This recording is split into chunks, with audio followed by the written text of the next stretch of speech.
To start off this week's episode, we need to share a trigger warning. Some of the stories shared in this conversation involve both fetal demise and maternal demise.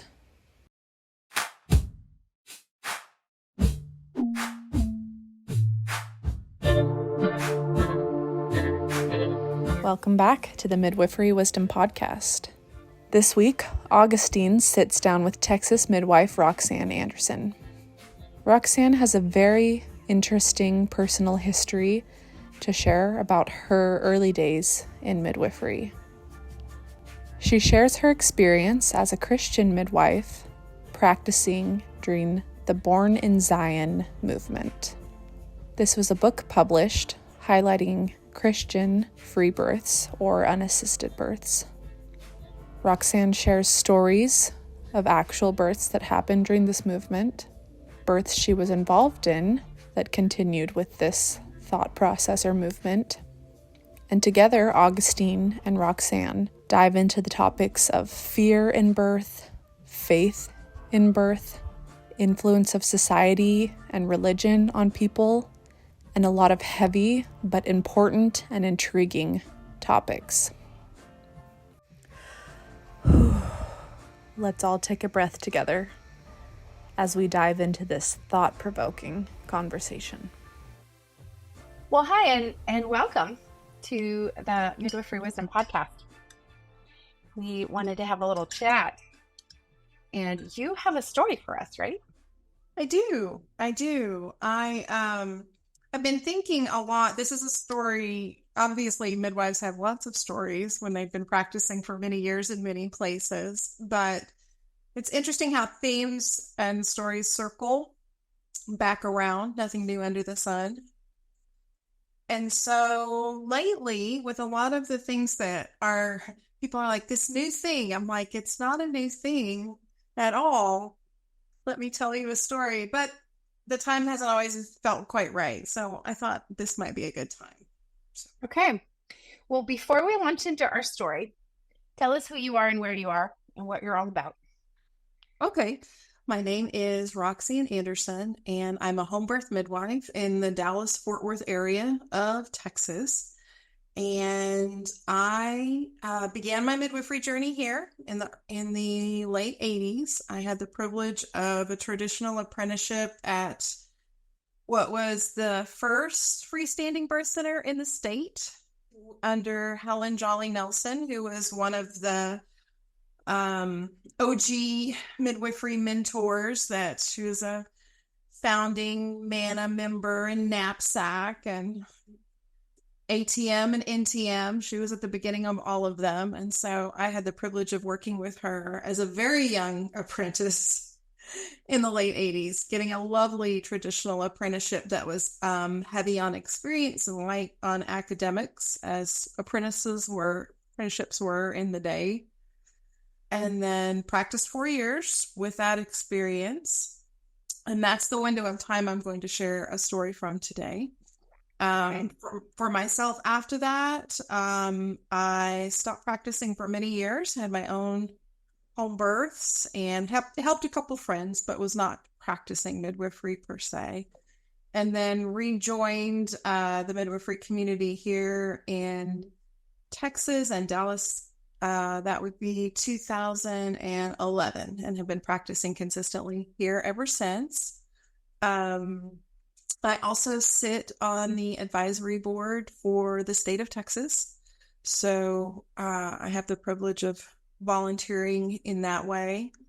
And yeah, I guess that's me. So I'm about, I have two, I always think of it, my first season and my second season. Altogether, there's been about 800 births, and the privilege of working with a lot of lovely midwives over the years. That's awesome. Well, you came up in midwifery, 10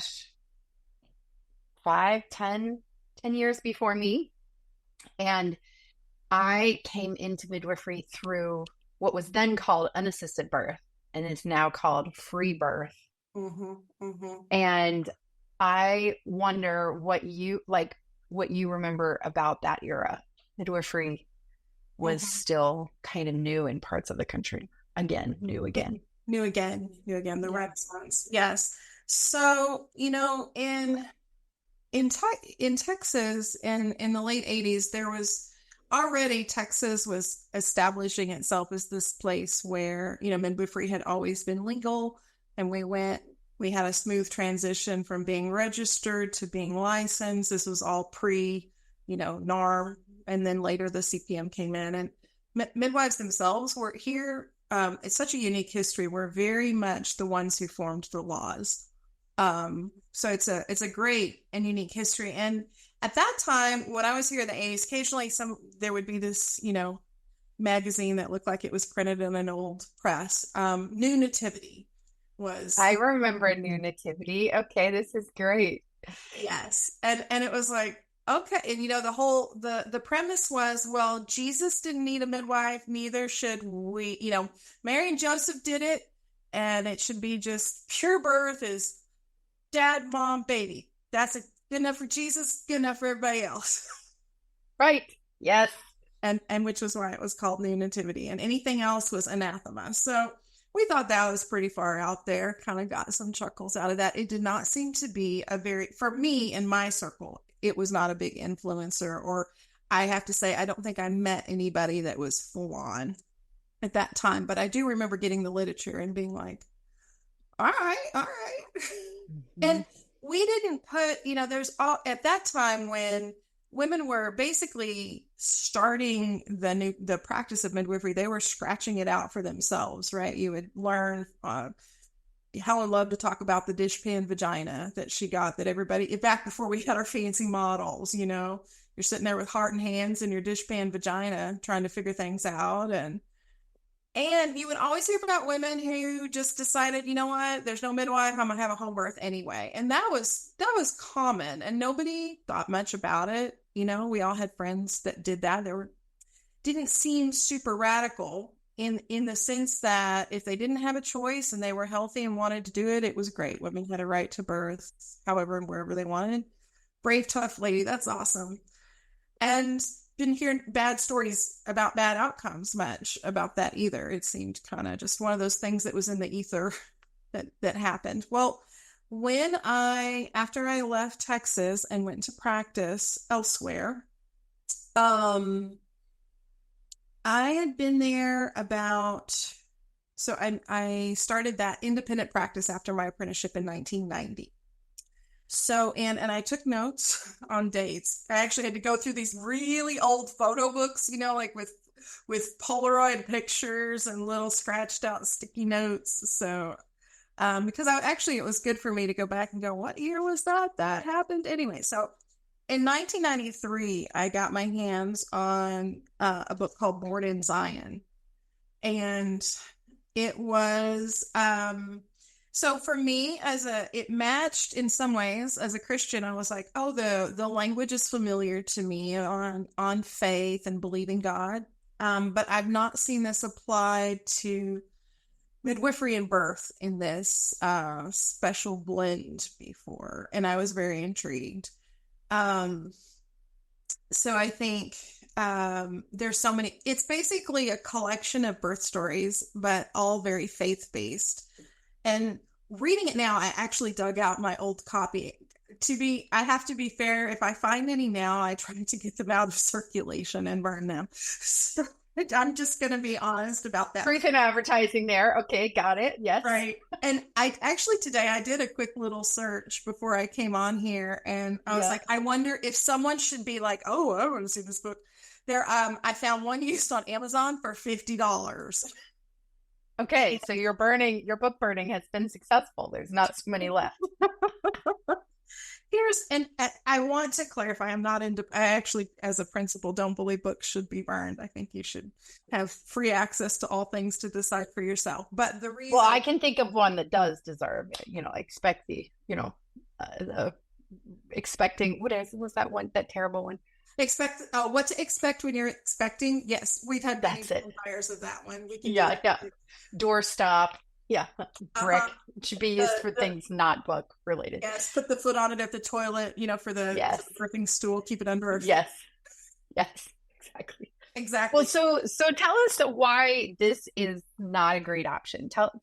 What's the essence here? What's happening in this book? So there are certain themes that I noticed. As you know, there's been also a renaissance of a free birthing movement, and I think it has been able to grow more because of the internet. So back in the day, you had to, hand print or hand write these little booklets and go by word of mouth. So for a movement or pass Born in Zion around. So for a movement to spread, you had to know someone.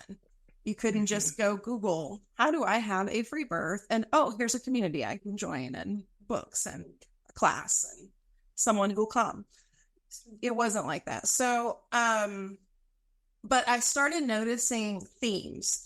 So for me reading this, the essence of this book is anything that you actually do, whether that's a midwife that does it or a doctor that does it in the hospital, is taking away from the birth experience. And in the Christian terminology, arm of the flesh. Like this is something that it's God's design. And the tricky thing is there's so many things that you're nodding your head to as you're reading it.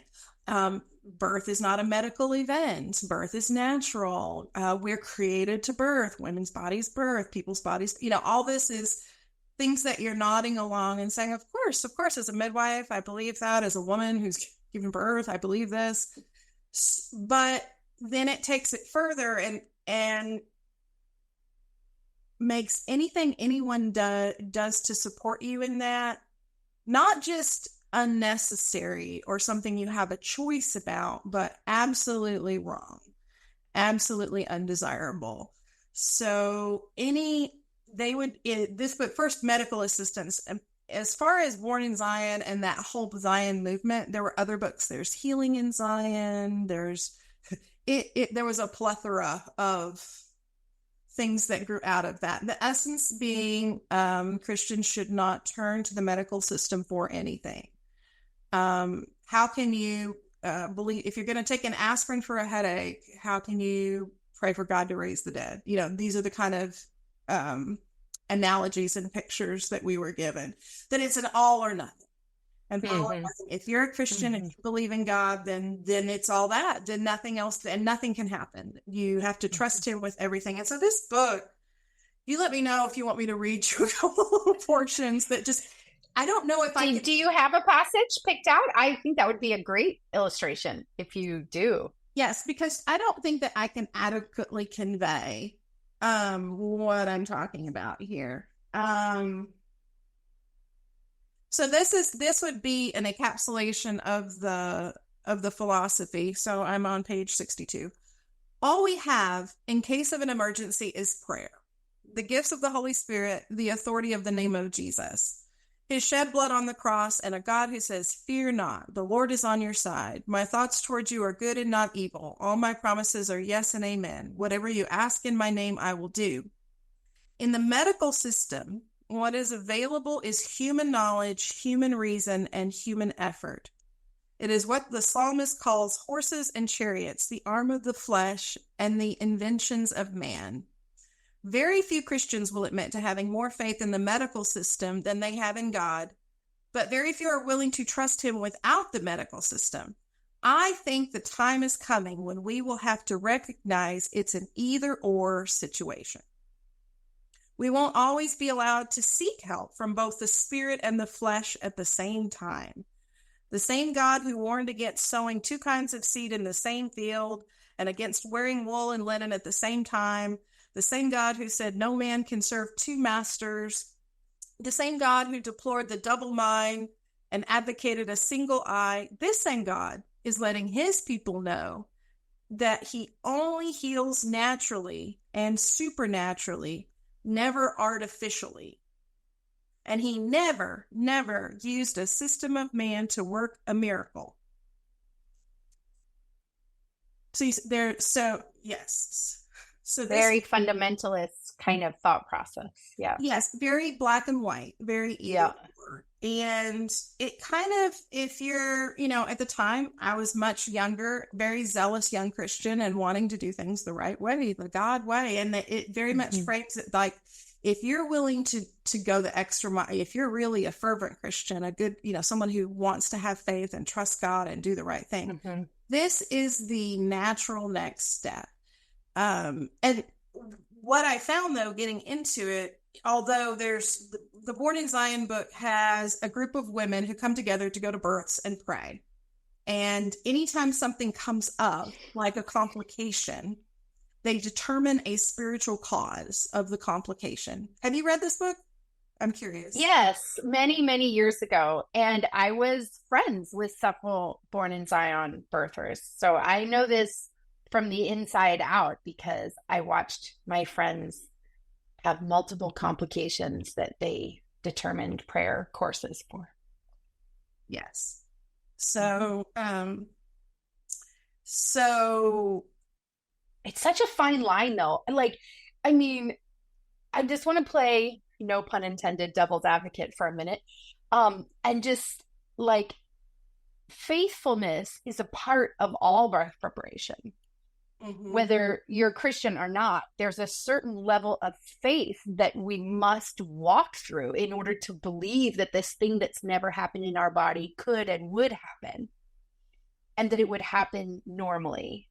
And there's this real, I don't know, whether you look at it from a Christian perspective of prayer or like a New Age perspective around manifesting your reality, there's such a level of I don't know quite how to verbalize it, but yes, I've actually drawn some parallels on these things and made some notes, and you're not wrong. And I think that's why this has such it's so attractive, especially if you're young and thinking very linearly. I think this is incredibly appealing because there is that inside of you that rises up and says, yes, my body's made to give birth and I don't need any help, and I can trust God and have a baby, or trust my body to have a baby, or trust birth and have a baby. You can fill in the gap. Or trust the baby and have a baby. Yes, I have heard all of those. So, and there's a certain movement in the 90s that was also trust my husband, who was my birth coach, and have a baby. Oh, it's in there too. Yeah. Yes. And so I will say this, it's heavily dependent on things being in order in the home, which would be this husband is the spiritual head of the home. So if something's wrong, it's his job. There's a story here where basically the baby is born not breathing. They're not going to do anything because it's his job to pray.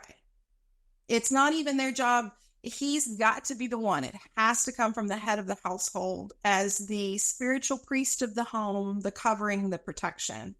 And so this was also a very strong tenet of this. And this, so baby's born not breathing. Ted was leaning over his wife, kissing her and bragging on her and being very happy, being totally unaware that the baby wasn't breathing. It had been long enough that even the women in the row were beginning to act distressed, and several more were praying. I should think so. It was about time, but it took more effort to get Ted's attention away from Gail. Ted, you need to pray. The baby isn't breathing. Even when he understood the situation, he didn't do anything. He stood looking at the baby, who was, by now, quite gray. And I encouraged him, you need to pray. You're the priest of this home, and God will honor your prayers. Bertha and I were praying, of course, but we both knew it was Ted's responsibility. Suddenly, Bertha took him by the forearm, pulled him toward the baby, and placed his hand none too gently on the baby's body and said very firmly, pray. The instant his hand touched that little body, the baby began to breathe. He moved around and kicked and cooed and gurgled and did everything but take a bow. He was instantly pink, a real miracle. So the book is filled with things like that. There's stories about women who decided they wanted to go to the hospital, and the husband said, no, babe, we're going to stay home and pray and trust God, and forced her to have births. And that was framed as this glorious victory because they didn't give in to the arm of the flesh. So I got a hold of this and I'm like, well, I'm not going to I'm not going to stop doing all the things I knew to have learned to do very well. But maybe I can this is a great book with stories that I can give to people to feel more positive about their birth, kind of like There's- And this is when you were a new, enthusiastic, younger midwife, correct? Yes, You're describing a younger you. I am in my 20s, my early 20s. Yeah. And just to put that in perspective, I turned 55 this month. I'm about to become an official senior citizen and get my discount. Thank you very much. Awesome. So, yes, this is an early 20s midwife who I think who has not yet given birth to her own children, which is part of the way we approach life when we haven't gone through that personally ourselves.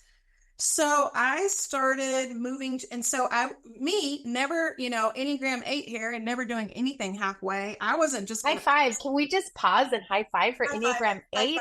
Yes. Woo! 8. We've got a few very special midwives that fall in this category. I'm just going to give them a couple shout outs. I know for a fact Lisa Rawson and Margie Wallace are 8s, and I just want to high five everyone else I know that are 8 midwives. Okay, 8 club over. Go ahead, keep going. I'm so happy to be in the club because it's quite a package to be a midwife. Woo! Yeah, It is a package. So me not doing anything halfway, I'm like, well, dang, I'm going to call up the author. Like, this is not, I want to know. So, yep, that's me. I called her up, invited her to my state, I grilled her and picked her brain and became her friend and brought her in, brought all my birthing families to hear her. And yes, I was all in.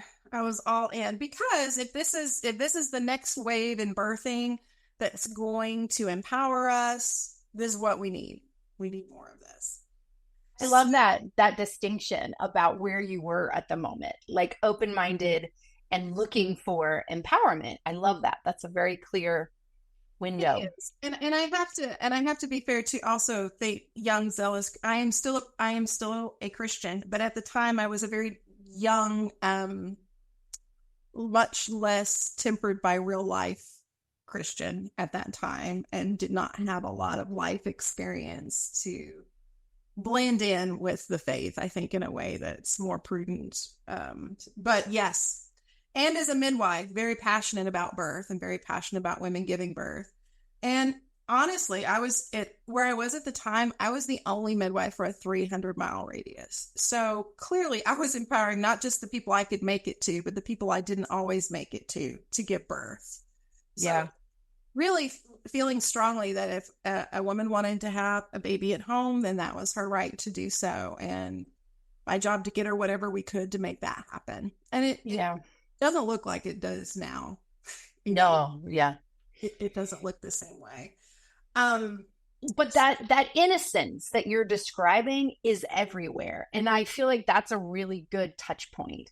This like empowerment, this passion, this searching for the thing that will help, that is still ubiquitous, even though things are so different. So I could not agree more. And when I see it, like, it's palpable when you see it. And I see it, I've seen some birth keepers and I look at them and I'm like, that was me. I mean, labels aside, I see me in you. I went out from Texas with my 180 births, bright-eyed, bushy-tailed, to save the world, and didn't think anything bad was ever going to happen to me because I had a calling and a passion and trusted birth and trusted God. And I knew, there would be dicey moments, but we would pull through, dang it. It would be, and, there was a lot of that. There was a lot of it, it didn't have all the things I have now, and it had some amazing births, some really good experiences, and I had to practice in ways I wouldn't even want people to, if you don't have an assistant, I would never want to go to a birth now without an assistant, but I didn't have one then and there. Yeah. So even what was considered good birth practices were very different, I would say, in the home birth community than we have now. And I do feel like it's important to put that out there. So brought in Carol and began to push this more. Hey, I was very intrigued by being able to solve complications spiritually versus naturally. And I mean, any midwife, I don't care what your belief is or isn't. We all know that we've been in a room where we can see that what's holding up the birth has nothing to do with the baby's position. Like, there's times you can see that this family, you can say they're full of unbelief or they're just really negative about home birth, and their attitude is affecting the atmosphere. So none of that seems so weird to me because we've all seen that. Like I said, that's a universal accepted fact that we know a husband's attitude, a wife's attitude, that these things are going to have something to do with the birth process, because we are and in the new soul and body.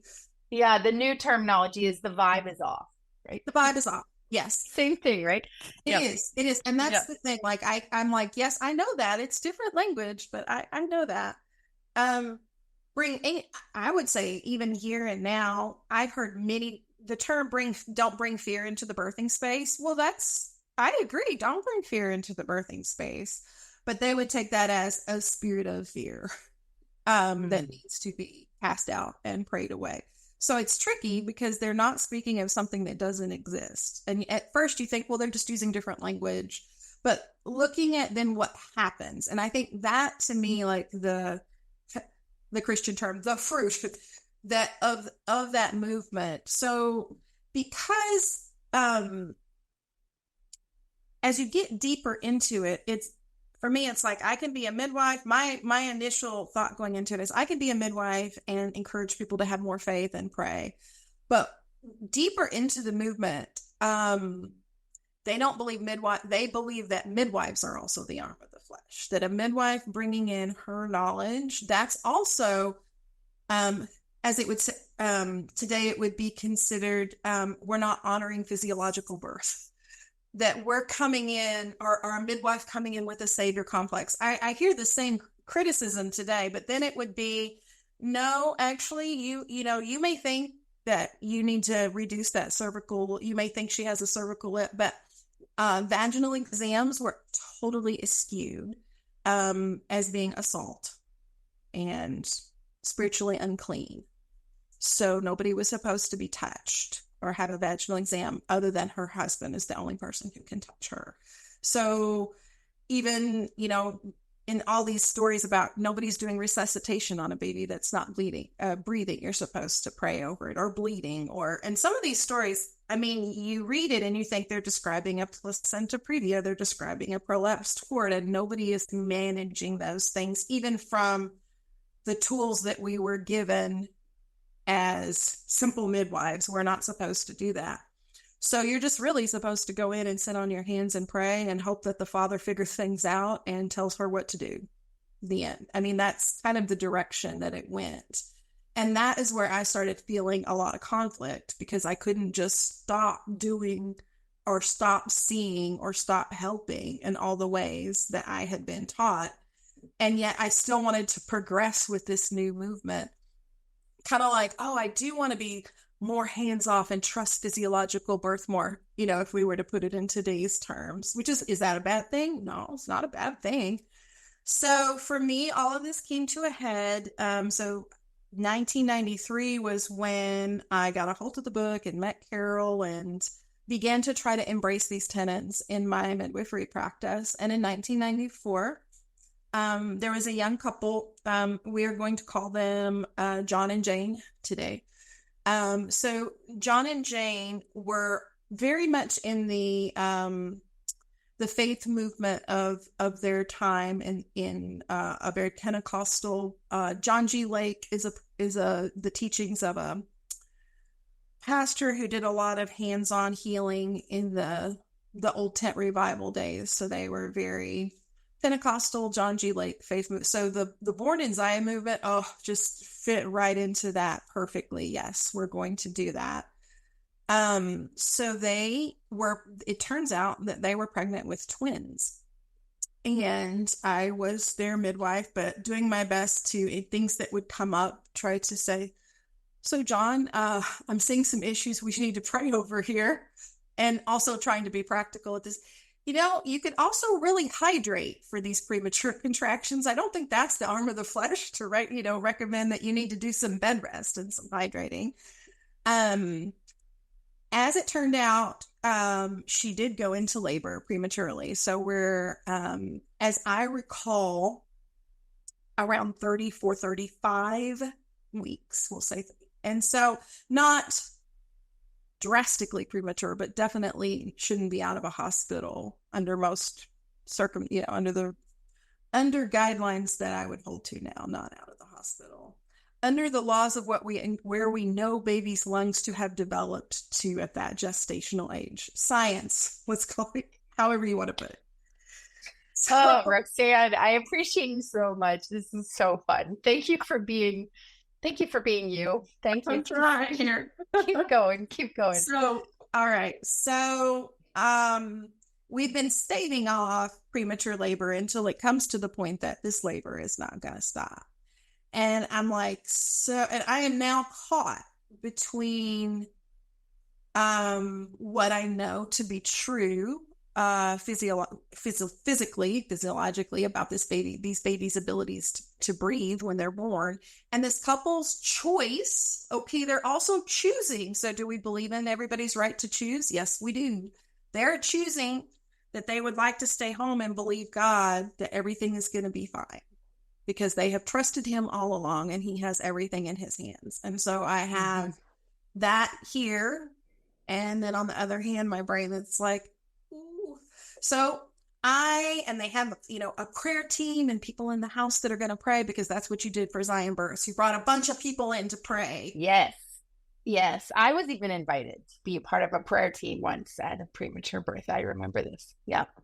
Okay. So I have set a stage that is not unfamiliar to you at all. Mm-hmm. So, she delivered both babies, and first one was remarkably stable and the second one less stable. So we did not, but breathing remarkably. And so we worked a long time with baby B and did not leave the house for 12 hours, just stayed with baby B, got baby B warm and stable. And I did have an assistant that was not another midwife, but someone who'd been to a few births and was helping me out. That's what you got for it. That was a very standard assistant in those days. Someone who'd been to a few births, or another mom who'd had a few births, and you were considered yourself dang fortunate to have one other person there with you that knew a little something. So we left the house briefly to go get food after about 12 hours. And while we were there, we got a call that baby B had stopped breathing, and somebody in the house called an ambulance. It was not dad or mom, but someone decided enough is enough and called 911 and called an ambulance. So we don't know who did that. So they came and got baby B and we're taking baby B to the hospital, and baby B passed away in the ambulance. So at that time, they essentially decided to kind of we were doing it on our own, and this is what happened situation. So there was as you might imagine, a very painful investigation by CPS of this young family. And they basically stuck to their guns and said, well, that was our choice. They had a file on them for a long time. Now, the mother no one who has been a mother of any kind will understand what it is to lose a baby until you've been there, or at least been a mother. But I'm just saying to anybody who's listening to me, it's a big deal. Change forever, never go back. Lost, a hole in your heart for this baby forever. And so suddenly all this faith talk was in a completely different place for this, we'll call her Jane. John, on the other hand, was still trying to, 3 days later, wanting to go down to the morgue and lay hands on the baby to bring it back to life. So this is the kind of denial and just extreme mindset that we've got going on there. So we're going to move forward a year, and this couple moves to right here in Dallas, Texas, where they're printing the Born in Zion books, and joins the church / cult that is publishing Carol's books for her, and becomes a part of the community here. And they get pregnant again and deliver again and have a baby with spina bifida. And Jane, at that point, really she was done. She wanted to jump ship and take her baby in, and eventually, more or less, escaped with baby. Really had to leave with baby while John was sleeping with her baby to go get her baby medical attention. And they divorced after that. Wow. So that was sort of it. I would love to say that was the end of that chapter, but that was not the end of that chapter at all. And the reason I'm telling this is to say, so this is what happens when this kind of thinking goes into the extreme version of it. And it's easier than you think for this kind of thinking to slip into the extreme version of it. Eventually, yeah, I would call it almost like radical birth. Like it's a radicalization of thoughts and theories and perspectives. And yet we've even used radical as a positive term. True. I will tell you this, in the Christian circles, radical for Jesus is positive, not negative. Huh. Being radical is considered the best, the highest, the most on fire. And I've heard that in other circles that are not Christian as well, as a positive. You're right. But when we add radicalized, then it becomes abnormal. That's interesting. Yes. And that's why they're so close, and it's so tricky. John went on to remarry and sort of do a repeat. There were some losses in that situation as well that were not ever acknowledged. More early losses. And then John joins a brother, an actual physical brother, his brother, and he create a church is a little, I don't even know if I want to use a gathering, a group. And that brother's wife is doing an unattended birth with the two men there and a midwife. And the baby was breech, got stuck. Her husband tried to cut an episiotomy with sterile scissors. We lost a baby, and we lost the mom a month later to sepsis. Whoa. Okay. So let me tell you about this, though. So it was a landmark case because, as far as I know, so in the case, so that death happened in 2007.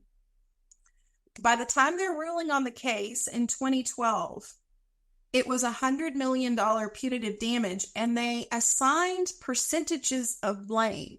They assigned 40% to the father, 40% to his brother, the aforementioned John, and 20% to the midwife for this wrongful death.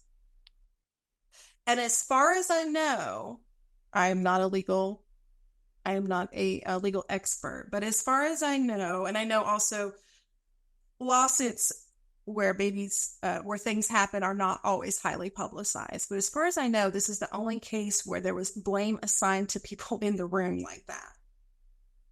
Wow. And who was the beneficiary of this settlement or this charge? The mother's parents, the mother's family. Oh. They were the ones who brought it. And I am very sad to say, so Jane went on to remarry. Jane went on to become a nurse. And Jane passed away in her home at the age of 35 while this lawsuit was ongoing without any explanation. So you can draw your own conclusions, but my thought is that you can see what my thoughts are, that when this all came up again and someone else went through this again, that may have been involved in how that happened. A trigger. A trigger for Jane. Wow. How devastating. Yes. So this is heavy stuff. This is really heavy stuff. And that's one of the reasons why when I have, let's fast forward to present day, and I have a woman come to me, wants to have a birth as natural as possible. Yes. Hands off as much as possible. Yes. But then decides not to call me when she goes into labor. And her husband finally is texting me. She just wants to do it naturally, very enigmatically. Like, so what are you telling me? Are we having a conversation, or is she in labor having a baby? So he finally she is in labor, and he's just telling me that that's what's happening without really telling me. And then finally says, yeah, you better come. And I arrive 11 minutes before a birth, and finally get permission to check heart tones, and they're 60. And she delivers, and fortunately we are fine, and I did not have to resuscitate. So later, when I'm having a conversation, at that point, I just completed their postpartum for them and allowed them their bonding time. But when it was time for her 6-week checkup, I had a conversation because she had said, I remember from the interview, and I will not forget this, I want as much like a free birth as possible, please. So I said to her at the 6-week checkup, I said, so you think you're going to free birth with your next one? And she looked at me and said, well, this was supposed to be my free birth. And it turns out that her husband would not allow her to just straight free birth, but if she had care with a midwife, he would consider it. But she had already found out that midwives don't always feel comfortable with that. So she had been with another midwife that she had told that, and had said, well, I'm very sorry, I don't feel comfortable with that. So she had realized, oh, if I do it again, I have to hold that information back. So we're having a conversation about that. I'm letting her, I want to at that moment not keep the focus on how I feel about the deception, and more tell me about why you wanted to make this choice and what's behind it. Fervent pastor's daughter, on fire. Again, I see myself. I see you. And I'll not forget the things she said. I'm young, I'm healthy, and I trust God. Nothing can happen to me. And I'm thinking, I remember that. And there was nothing. I really tried to share, we share the same faith. And I really tried. Just like there's pastors in a church, there can be midwives that help you at a birth. We're not taking it away from you. And I would have done everything you wanted. We had gone through every detail down to I want to deliver my own placenta, and I don't want aggressive fundal massage, and will you only come in to take heart tones? And I had literally agreed to every single thing she said, and we had made a detailed plan. But she was so determined to do a free birth that she went through all that with me, and then decided to free birth anyway. And when I listened to her, I'm thinking, this sounds like the 1990s all over again. And I'm concerned because midwife is my identity, and birth is my food. This is me, and these are my people. This is my world. And when I see things happening here, I have concern because I care. I care about women who want to give birth, and I want to protect their rights to give birth in any way they want. And I also want to protect midwives' ability to attend births, and I want everybody to be safe. So one thing I noticed, so I actually have started following different birth keepers and free birth movements and just listening. I want to hear, what are you saying? What is the driving motivation here? Why? Yeah. And, there's definitely threads of mistrust and trauma. And we know that extreme independence is a trauma response. Usually Definitely. I'm not going to say always, because there's really nothing that's always or never, but quite frequent. Pretty common. It is pretty common. So I'm hearing fear, and sometimes it's I'm afraid of the hospital, and sometimes it's a midwife really jacked me up, and I don't trust midwives either. So I need to do this. And on sometimes my own. it's almost unconscious. And this is the piece I always bring into the conversation about free birth or unassisted birth. I birthed unassisted, not because of any conscious. I mean, I could say I don't like hospitals, but I didn't have a conscious thought like I want to avoid XYZ when I was pregnant. It was just a full body, visceral, cellular no. And it was so powerful that my logic brain and no one else's logic or brain around me could have talked me out of it. And now, with lots of years of research and understanding, I was a 6-day unassisted birth myself that did not result in a birth. I was an emergency cesarean and was airlifted to a different hospital and had seizures for the first 2 weeks and all manner of intervention. And so it was literally a DNA memory. It was like an encoded cellular experience that I didn't have conscious access to. And so that is also present in people. And I see this a lot in dads who are shut down in the birth space, or dads who are like deeply over the top level emotive. Like they're processing feelings that they don't necessarily have intellectual access to. They're processing body memory. Yes. And if you mix that in a certain cocktail, like I sat down and I thought, I want to see what similarities I can actually write down. And I caught up to 7 so far of things that I noticed in what I would call the Born in Zion movement, which kind of was very much the religious stream of free birthing. It was very popular in the full quiver movement. Yes, I had lots of quiverful babies in the beginning of my practice. I first started in South Carolina, so this was very prevalent there. Mm-hmm. Yes. Well, a lot of the folks that I was, many of the folks that I attended in the early 90s were, also the Bill Gothard movement was full on, and that there was a lot of streams that came together. And this birthing, home birthers, I mean, Pentecostal, home birth, homeschool, all of those things run very closely and can do so in a really healthy manner as well, that those do not have to at all be unhealthy. To have all of those things together can be very balanced and very healthy, and all very good personal choices that have good outcomes. So just to clarify that, but I started noticing when I'm listening in the free birthing and unattended birthing circles, if there's a person that's helping, that now the birth keepers that want to distinguish them, like, I'm not a midwife, I'm a birth keeper, I'm a person who comes and holds space. But what I hear in the similarity there's always a calling. Like, I am called to this work. I am anointed. It is sacred, and sacred may mean God, it may mean goddess, it may mean just, I think it's extra special. But these are still words that are used, that you feel that there's something special about you that brought you into birth work. Well, me too. Yeah, so I can't argue with that, but I hear it extra. There's some midwives do it at a job, but for me, it was a calling. How many times have we heard? I was called to I probably said it.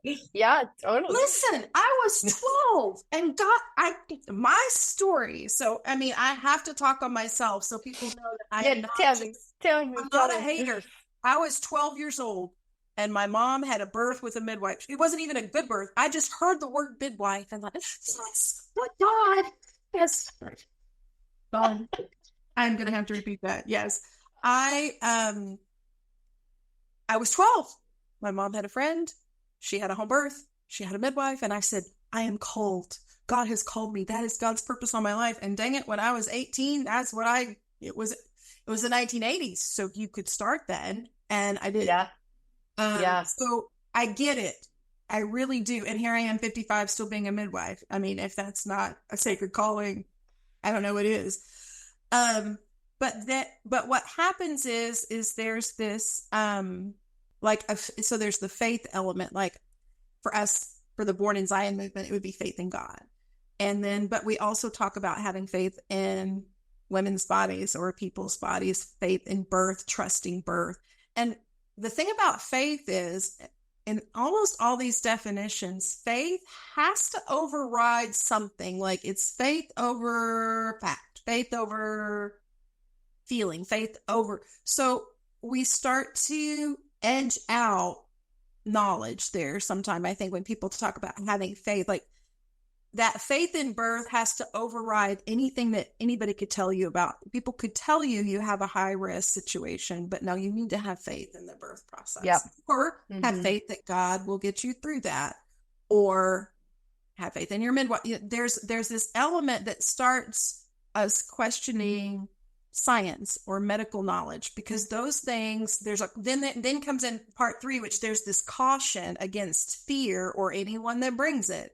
So if someone comes into this setting, whether that would have been a Zion birth back in the 90s or maybe a free birth situation today, if someone comes in and says, do you think maybe you should have your labs done? Or do you think perhaps this situation means you might need someone else to check you out? Immediately you're flagged. You're flagged as someone who's bringing fear or negative energy or bad vibes. Yep. Or that if I come in, and that was one thing I remember being very afraid of being labeled as, which is one reason why I wouldn't speak up. If I say, I think these babies aren't going to be able to breathe on their own. Well, would I be speaking fear? Would I be speaking doubt? Would I be leaning on natural knowledge in the arm of the flesh? And so one of the biggest insults for a while was a midwife, right? It still is. I mean, it's still out there. And what I've noticed is that definition varies wildly versus who says it and what they mean by it. It could mean that I carry Pitocin. It could mean that I take a blood pressure. I mean, it depends on who's throwing shade at the moment and what they don't like. But yes, I would put that in that category. And then that leads into this warning against qualified people. Like doctors, they'll just screw you up. Midwives, they're on a power trip. The only person you can trust is yourself. Or God, or your husband. God to speak through your husband, or what your body's telling you, or birth, or your own innate wisdom and your body that knows what to do. But you can't listen to anything else. And so we create this environment where you can't. It's not just an environment, it's like dogma. It's a mindset. Yeah. It's that place where we inoculate against anything outside coming in. Like we've shut the doors.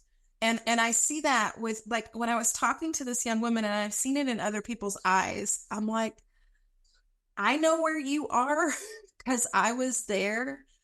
But if we get to a place where we don't allow other information in, I don't think we're in a safe place. I think we need to be in a place. I think a safe place is being able to listen to something, consider something, and decide whether it has merit or not, decide whether it applies or not, decide whether we want to go with that advice or not. And I think that's healthy. But I think anytime we're in a place where we've just decided not to listen to anyone else, that is not a safe place. And that's the space that I'm seeing in the free birth world. Is it's very insular, and there's a very thick wall. Like I could never even identify myself as a midwife in that circle and open my mouth automatically because I am a midwife. And I mean, you can see in the groups where they'll sing things like, I'm having a birth, I have a history of hemorrhage, what herbs should I get? Nobody dare say a word about a hospital or Pitocin, just tell me what to get. I want it on hand. Yeah. And so there's no space to say anything else. Like there's a wall there. So they've insulated that. And then there's this claim that inside here, we're safe. This is the safe space now. Yeah. Oh, that's a good distinction. Ooh. Keep unpacking that, Roxanne. That's a really good distinction. Yeah. Well, and all of us know about a birth bubble and not having people in there that are negative, but when you keep all the negative out now, no matter how long this birth takes, in here is safe because we have only the things that we can trust and nothing can go wrong here. Yeah, it's like manufacturing this confirmation bias. Exactly. Mm-hmm. Exactly. And we create an echo chamber, right? We're creating this echo chamber. Yes. And it's got strong walls in it and very few people inside. And there's wow, that's such good imagery. I mean, when you think about, we all live in some kind of an echo chamber. I try so hard to mess up my algorithm enough that I'm not, like, intentionally click on stuff just to totally. I do the same thing. I'm like, I'm going to follow some Fox News for a while, just to eat something else for a while. Exactly. Or, name something that I deliberately don't agree with to mess up my algorithm, which is one reason why I also really care about the women, regardless of how women are choosing to give birth. I care. Yeah. I really care. And I don't want them locked in an echo chamber that they didn't realize wasn't as safe as they thought. That's it. Tweetable. That's it. I say the same thing, but mine is focused at the midwives because the midwives also get sucked into these echo chambers and they imagine, if I just trust birth enough, nothing bad will happen. And in that fringy make-believe place, they can endanger themselves without knowing it, simply because they haven't got any other influence. Yes. Mm-hmm. As someone who's been in the fringe, I will agree with you. Mm-hmm. I will agree with you.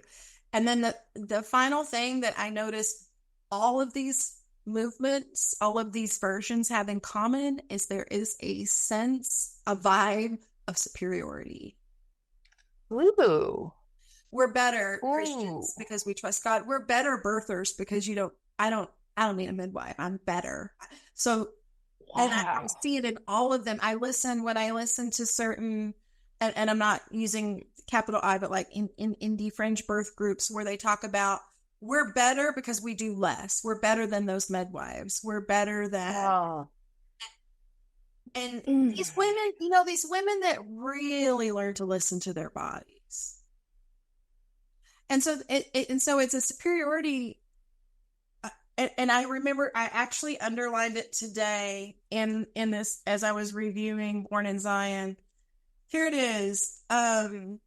It said, the couple has to walk by faith in order to be in a good position and in eligibility to receive God's blessings. Oh, that is hierarchical. Eligibility. In other words, I do everything right. And now we're getting into the Christian legalism I pulled so far away from. I believed it. If I do A and B and C, I will get D. And so if I trust God and don't take medicine and my husband prays over me, I will have my birth. I am now eligible. I've gotten all the sin out of my life. There's a story in this book where the labor wasn't progressing and they felt like there was some sin in the husband's life, and they confronted him about it. And sure enough, he admitted that he had a hatred for a brother, and he had told him, if you set foot on my property, I'll shoot you. And they said, maybe you should forgive him and repent. And he did, and the birth suddenly went great. So it's not even her, it's him. Such pressure. It's such pressure. And let me tell you that although I had left the movement when I got married and was having my first child, you leave the cult, but it takes a while for the cult to leave you. That is also tweetable. Okay. Because I also went to that location in Texas and helped print these books and went to these conferences and pushed this agenda. So I was a part of the problem. And even after I left, I remember being in the bathtub in Hong Kong, having my first child, which by the definitions of today's standard looked pretty free birthy. I had a friend, a midwife friend in training. Not anybody can just drop and come to Hong Kong and deliver your baby in your flat. So, my friend that I trusted had been to 10 births, and she came over and was with me in labor, and we listened a few times with the fetoscope. The chart is hilarious. I would die if any of my students produced a chart like this. But I do remember sitting in the bathtub, and in Hong Kong, the bathtubs are like what they are here. And I was sitting there, I was scared to death either, because suddenly I realized if every sin in my life comes to roost now, which is what I'd been taught, or my husband's, I am screwed. I will never have this child if every sin is a hindrance. And I remember being absolutely petrified that. And it wasn't until I had that baby perfectly smoothly that I actually believed in grace. Because I thought, well, that's grace, because I didn't deserve that good birth. So literally for me, it was an epiphany in my own faith and Christianity walk, because that was when I began to realize, oh, this isn't a 1, 2, 3 earn something situation. But and we've all seen women who struggle. Let's take all of the mess out of the way. Any woman who takes her vitamins and does her exercise and goes to her childbirth class and does everything right and does not and plans a home birth and ends up in a transfer has a lot of struggle. Like, why did this happen? I did everything right. Like, that's already innate, that we feel we invest in something, we should get it back. But when you add any kind of faith or belief element to that, now we're not just questioning why didn't what I do produce, but what's wrong with my faith? What's wrong with me? Why was I not blessable? Why did I not trust birth enough? Did I not trust my body enough? Did I not trust God enough? And that's you've wound at this such an interesting place, and it's really like the parallel that I see is that it's at the root of all toxic families, toxic abuse, is this concept that it calls into question worth, self-worth, as opposed to the system or the dynamic that you're in being flawed. You consider I must be flawed when you're in that level of toxicity.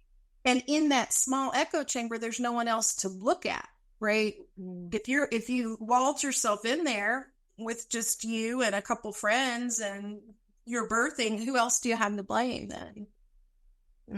But to think that, and that's not cool. That's not healthy. That's not safe. Yeah.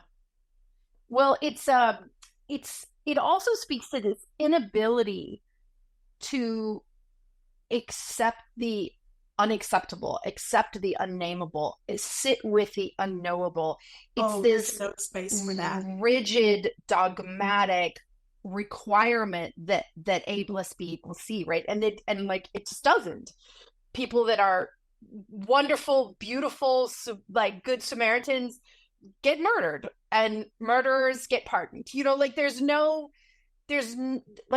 That's not a law of the universe or of the world of birth. It's not. Yeah. When I try to explain it to fellow Christians or someone who would take a quote from the Bible as having some weight, I usually go to the one that says, God causes the rain to fall on the just and the unjust. Like, rain comes on good and bad people. Like, things are, just because you're good doesn't mean something bad won't happen. And just because you're bad doesn't mean something good won't happen. And I do not have a great theological understanding of the universe, but I can tell you from living 55 years that this is true.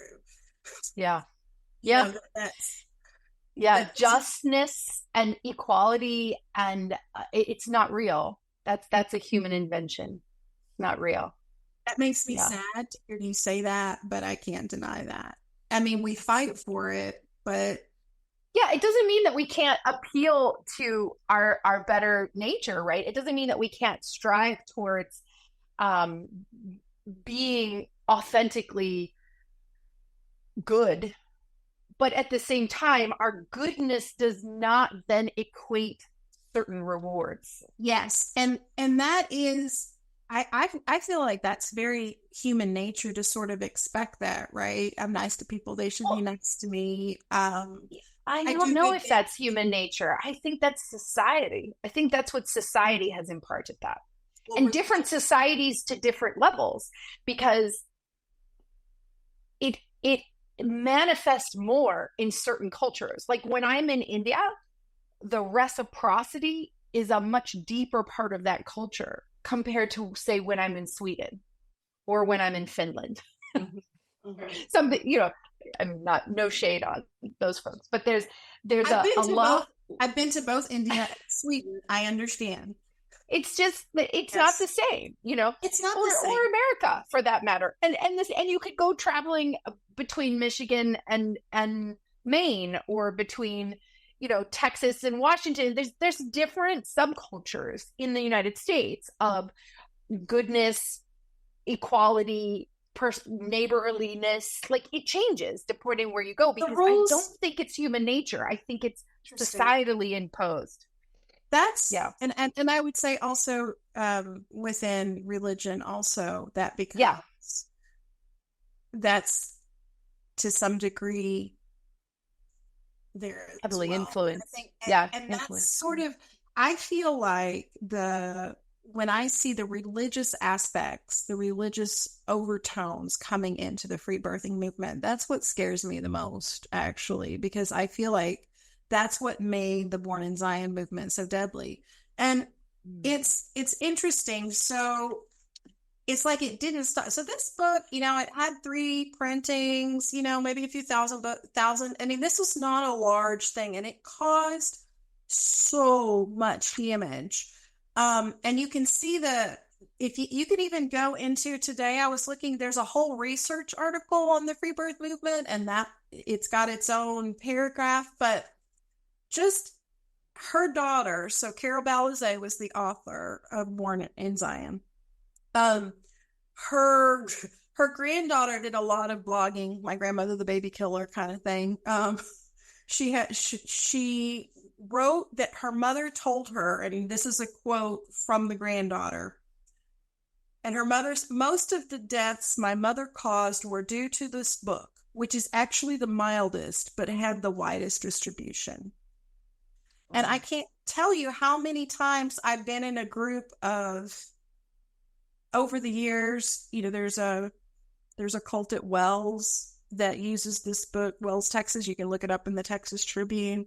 Everybody's looking for the book, and a lot of people will reference it in a lot of different pockets over time. Even today, I'm like, aren't they all burned yet? I mean, how can this have continued? And then I realize it's not just Carol. It's not just Born in Zion, that it does keep resurging in different ways. With different names. With different names. And I hear it's the free birth movement sounds to me, and I speak it not maybe the more gentle parts of it, but the more extreme parts of it.